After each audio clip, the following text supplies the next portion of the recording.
আজকে আমরা জানবো এক অসাধারণ সরীসৃপ সম্পর্কে। তো চলুন সম্পূর্ণ জেনে নিই। আপনি যদি অস্ট্রেলিয়ার কোনো ঝোপঝাড়ে হেঁটে যান, হঠাৎ দেখে ফেললেন একটি লম্বা সরীসৃপ, পা নেই, শরীর সাপের মতো। আপনি বলবেন এ তো সাপ, কিন্তু আপনি যা দেখলেন সেটা আসলে এক ধরনের টিকটিকি। এরা হলো ফ্ল্যাপ ফুটেড লিজার্ডস, বিজ্ঞানীরা যাদের বলেন পাইগোপনিডে, পৃথিবীর সবচেয়ে ভ্রান্তিকর কিন্তু চমকপ্রদ টিকটিকি প্রজাতিগুলোর একটি। চলুন আজ জানি এই অদ্ভুত ও রহস্যময় প্রাণী সম্পর্কে।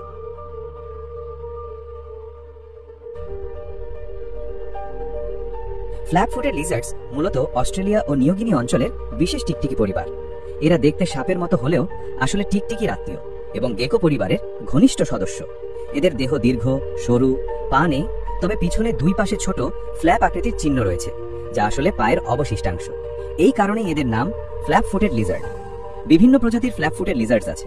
সবচেয়ে ছোটটি মাত্র 20 সেমি আর বড়গুলো 80 সেমি পর্যন্ত লম্বা হয়। এদের শরীরে আঁশ থাকে, চোখে পাতা থাকে না, কিন্তু একটা বড় বৈশিষ্ট্য হচ্ছে এরা টিকটিকির মতো জিভ বের করে না, বরং সাপের মতো চপল জিভ ব্যবহার করে গন্ধ নেওয়ার জন্য। অনেকে প্রশ্ন করতে পারেন, এতটা সাপের মতো হলে এগুলো সাপ নয় কেন? কারণ ফ্ল্যাপ ফুটেড লিজার্ডসের রয়েছে কিছু টিকটিকির বৈশিষ্ট্য। এদের মাথার হাড়ের গঠন টিকটিকির মতো, এদের কান থাকে যেটা সাপের থাকে না, এদের কিছু প্রজাতি ডাকতেও পারে। সাপ কিন্তু চুপচাপ, অর্থাৎ এরা টিকটিকির মতোই, শুধু রূপে ও গতিতে সাপের মতো হয়ে উঠেছে। ফ্ল্যাপ ফুটেড লিজার্ডস মূলত ইনসেক্টিভোর, মানে পোকামাকড় খেয়ে বাঁচে। এদের খাদ্য তালিকায় থাকে পোকা, লার্ভা, মাকড়সা, ছোট শামুক, আবার কিছু প্রজাতি ডিম, ছোট সরীসৃপ বা পোকামাকড়ের ডিম খেতে পছন্দ করে। এরা সাধারণত রাতে বেশি সক্রিয় হয়, যেটাকে বলে নকটার্নাল বিহেভিয়ার। অস্ট্রেলিয়ার গরম, শুষ্ক পরিবেশে বেঁচে থাকতে ফ্ল্যাপ ফুটেড লিজার্ডস নিজেদের দারুণভাবে মানিয়ে নিয়েছে। কিছু প্রজাতি বালির নিচে বা পাতার গাধায় লুকিয়ে থাকে, আবার কেউ কেউ গর্ত খুঁড়ে বসবাস করে। এদের রঙও পরিবেশের সঙ্গে মিশে যায়, যাতে শিকারী প্রাণীর চোখে ধরা না পড়ে।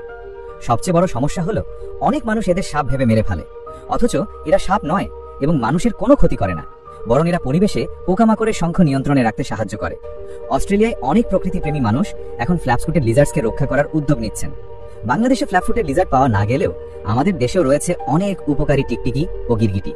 দুর্ভাগ্যজনকভাবে অনেকেই এসব প্রাণীকে অকারণে ভয় পায় বা মেরে ফেলে, যার ফলে প্রকৃতিতে পোকামাকড়ের ভারসাম্য নষ্ট হয়। তাই আমাদের উচিত সচেতন হওয়া